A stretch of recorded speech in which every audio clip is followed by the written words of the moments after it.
guys, welcome back. I am sorry this video is late. I had actually already filmed it and I sat down to edit it, and I realized that the whole video was filmed like in slow motion without any audio, and I don't know how that happened. It was very frustrating.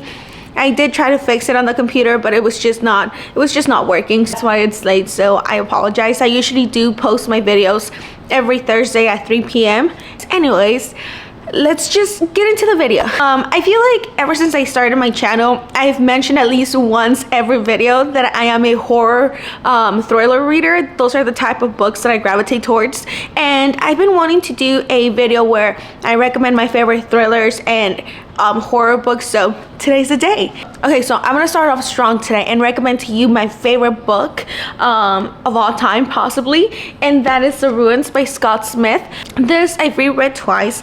I usually don't reread books. I don't know why. I've just never gotten into that habit, but this book I have really stuck with me, and it's been like years now since I first read this, and it still holds up. In this book, we are following a group of college students who decide to go to Mexico on vacation and visit some ancient Mayan ruins in the middle of the jungle.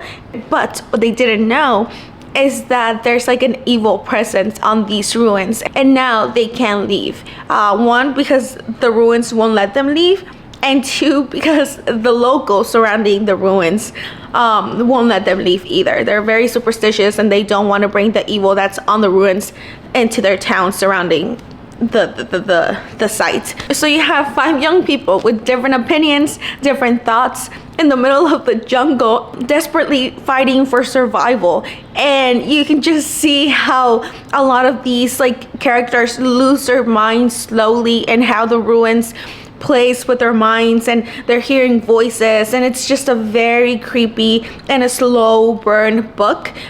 It builds up. It starts with little things that are happening that these characters are thinking that maybe they're going crazy, and then it escalates little by little until they realize like, hey, like, we're not hearing voices, it's the ruins. The ruins are doing this to us, are playing with our minds. It's like these characters, they were doomed since the beginning, and it's not a happy ending. I think Scott Smith does a very good job at writing very like vivid scenes, especially like the scary ones. They give me the chills, but they're not like overly scary, which is just the whole tone of this book. There's no jump scares, there's nothing like that. It's all just like slow build up, and it's just a very creepy book, and I love that. So also, like I mentioned, they're very likable characters in this book. You want to root for almost all of them, and it's devastating. So this is one of my favorite books of all time. I've given one other copy of this to one of my friends because I was like, you need to read this book, and even mine is just so like messed up because it's gone through a lot with me, but I love it so much. I can't make this video without mentioning one of my favorite authors, and that is Stephen King. I first read The Shining, I think it was 2 years ago. I moved to a new city. I didn't know anyone. It wasn't a very, sad point in my life, and that's when I picked up reading again. The first book that I decided to read was The Shining, and I remember I was staying up so late to finish this, so I mostly read this at night. And oh my god, it added so much to the vibe of it. If you're gonna read this book, I recommend you read it at night as well. It's just such a different feeling. So in this book, we are following a family. We have Jack and Wendy, who are the parents, and then we have Danny, he is the son. They decide to move into the Overlook Hotel during the winter as caretakers. And what they didn't know though is that the Overlook is one of the most haunted places in the city that they're at. The family starts hearing things. Jack, the dad, he starts losing it little by little. The hotel's trying to take a hold of him and just like drive him crazy. They're targeting Jack the most. And Danny, the son, before they moved in, he's always had this power called The Shining, where he can see dead people, hear dead people. He can see things that other people cannot see. So when they arrive at the hotel, he's just seeing all these crazy things, all these ghosts. He's also a very young boy, so it's like so sad to see him being put into these like horrible positions where he's just seeing like dead people everywhere. So it is such a creepy book. Stephen King does a very good job at making you feel very unsettled without being over the top. It's like little details that he includes in the books that just give you the creeps. And I remember there was a point where I was reading this book and I kept like looking over my shoulder, or I had to take a break because there were scenes that were like just scaring me a little bit. It's like, oh, that was very creepy. I need a second. So if you've seen the movie, I mean, the whole storyline is basically the same, but there are details that are in the book that are completely different or left out of the movie that add so much to the story. So if you have seen the movie and you think you don't need to read the book anymore, I really recommend you do. It's such a different experience, and this book is also kind of cozy. I'm not gonna lie, it is very creepy, but it's so cozy. I think the atmosphere of the Overlook, how everything is always so dim, and the snow outside, just the weather that's like cold every single day. It's just it's a cozy vibe, you know. So the next book is actually a thriller, and I don't own a copy of it because I think I read it on Kindle Unlimited. That is The Kind Worth Killing by Peter Swanson. This book, we are following Ted and Lily, who meet at an airport while Ted is traveling, and they start sharing secrets back and forth, and Ted confesses to Lily that he actually wants to kill his wife, and Lily offers to help. So that's where the whole story kicks off. And this book had one of the biggest plot twists that I had read in a while, and I remember just like finishing that book that same night because I needed to know what was going to happen immediately. It had plot twist after plot twist. It was a very fast-paced thriller. There was no slow burn to it. It was just action scene after action scene, and you were actually rooting for the villain the whole time. Lily was one of my favorite characters. I was just like, yeah, Lily, get it. I've picked up more thriller books after reading The Kind Worth Killing, and I haven't found one with like a bigger plot twist or a very well delivered plot twist like The Kind Worth Killing. You're talking about short books that you're gonna get through really fast but still are very good. I have Later by Stephen King. This is part of his like hard case crime collection, which means that they're just like shorter stories or shorter novels. In this book, we are following Jamie, who, like in The Shining, he can see dead people, and his mom is always just encouraging him to keep it a secret, not tell anyone. She kind of just wants him to live a normal life, until one day a New York detective finds him and asks for his help trying to like track down the serial killer, who is actually like this evil entity that's going around killing people. This book had a bunch of little jump scares. Since he is the only one that can see these ghosts, there are times where he's just talking to someone and he can see like a dead person like in the corner of his eye, or he'll just be like walking and he'll randomly see a corpse right in front of him. So there are jump scares every now and then throughout the book, which is very enjoyable because you just never know when another dead person's gonna pop up. There's also a very creepy scene towards the end that I remember really creeped me out, and I was reading this at night. I think I just like reading horror books at night. It was just so disturbing that I kind of had to like take a second before I finished it, but it was very, very good.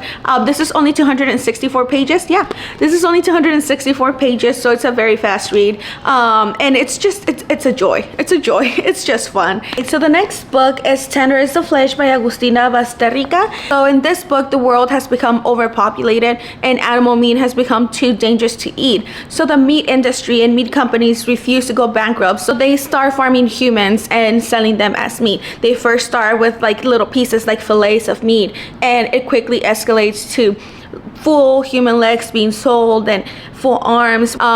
So it just shows how quickly humans can become desensitized and how quickly they can dehumanize these like farmed humans. In this book, we also have our main character Marcos, who works at these processing meat plants, and he hates his job. He doesn't like it, and one day he comes face to face with this problem that makes him kind of think, if should we go back to how the world was before, like what we're doing is wrong, or is he just gonna say, hey, this is the way the world is now, and continue with this like horror that the humans have now created. This book is really gory and descriptive and very messed up. There's scenes that I was just like, Oh my gosh, that's very, very sad. This book also sometimes goes a little further or pushes the boundaries on how humans treat animals and take it a little bit further to really make a point. I think that the premise of this book was just very interesting. I had never read anything like this before, and it was just it was an eye-opener for something, so I really enjoyed it. But like I said, it has very graphic scenes, so if you have a very weak stomach, then skip this one out. It might not be for you. So the next two books I actually don't have a physical copy of because I borrowed them from the library, and this was like about 2 years ago, so I haven't gotten around to getting a copy for myself. But anyways, the first book is The Troop by Nick Cutter. This book, it took me so long to finish, okay? I'm not even kidding. I'm talking about like a month to finish. It was just so triggering, It pissed me off so much. In this book, we are following a group of Boy Scouts who go to this island to camp, and soon their camp leader is infected by this deadly tapeworm that it sounds so funny. It's infected by this deadly tapeworm that kills him, and now you have this group of Boy Scouts trapped in an island with a deadly tapeworm fending for themselves. Their parents can't access the island because it has been quarantined. No one can go in or out, and they have to deal with that on their own. Now you have these 14-year-olds trying to survive, trying to deal with this deadly tapeworm, but also trying to survive one of their own friends who is a homicidal psycho who sees this as like the perfect opportunity to just live out his most darkest and deadliest dreams. So he just starts losing it. He starts doing everything he ever wanted to do to his friends, and this is kind of like Lord of the Flies times 10. It is so dark. There is animal cruelty and body horror, so if you don't like any of that, and if you draw your line at animal cruelty, then this book is not going to be for you. I would check trigger warnings for this one as well. Okay, so the last and final book is A Head Full of Ghosts by Paul Tremblay. In this book, we are following a family, the Barretts, have a daughter named Marjorie who is slowly showing signs of acute schizophrenia, and they don't really know what to do. They're very, very religious, and they go to their pastor, and their pastor obviously says that she might be possessed. So for some reason, the church thinks that it's a very good idea to send some cameraman to the Barrett's family to film this whole possession and the exorcism. This book has very graphic scenes as well. It has a lot of body horror. You kind of don't know what to believe. The narrator of the book is their youngest daughter, Mary. She was 8 years old when this whole thing was happening, so the book is now told from her point of view as an adult. And she is such an unreliable narrator. You don't really know what is true and what is not. You kind of start thinking that, hey, she is schizophrenic, there's not a possession happening, but then there's some scenes that it's like that makes you think otherwise, and it's just you don't really know what to think. You don't really know what to make of the story, and you don't know who's telling the truth and who's not. The book ends with a very big twist. It is a very open-ended ending, but I really enjoyed that, especially because Paul Tremblay did a very good job at just writing it, that you weren't upset at it. You kind of have to make up your own mind on how you think the book ends and what you think actually happened at the end of the book, which I loved. I think it's just another way to immerse you more in the story and how to kind of like stay engaged in the story. If you don't like those type of endings, then you're not gonna like this book because it's not a solid ending. So it's still very good. There's some horror scenes that are very creepy that scare the crap out of me. There's one specific scene that has stuck with me throughout the years, and it is still so vivid in my mind, and it has to do with Marjorie, the oldest sister, and Mary, and it's just so good. I need to reread it to see how I feel about it now, and it's still one of those books that has scared me a lot, and it's just given me the creeps, and it's made me feel very unsettled. So yeah, that is A Head Full of Ghosts by Paul Tremblay. Okay, so that is the end of the video. If you watched the whole thing, then I really appreciate it. Thank you. If you read any of these books, please let me know in the comments. Let me know what you thought about them. If you have any suggestions of books that you think I should read, then also let me know, because I'm always looking for for new thriller books to pick up or any horror books to read. I do have a lot more recommendations, so if you would like a part 2, please let me know. I would be so happy to do that for you. If you like this video, don't forget to like, comment, and subscribe. It would mean a lot. And if you haven't, then maybe one day you will. Thank you guys so much for watching this video. It means a lot. And if you pick up any of the books that I recommended in this video, then happy nightmares. I will see you guys in my next video. Bye.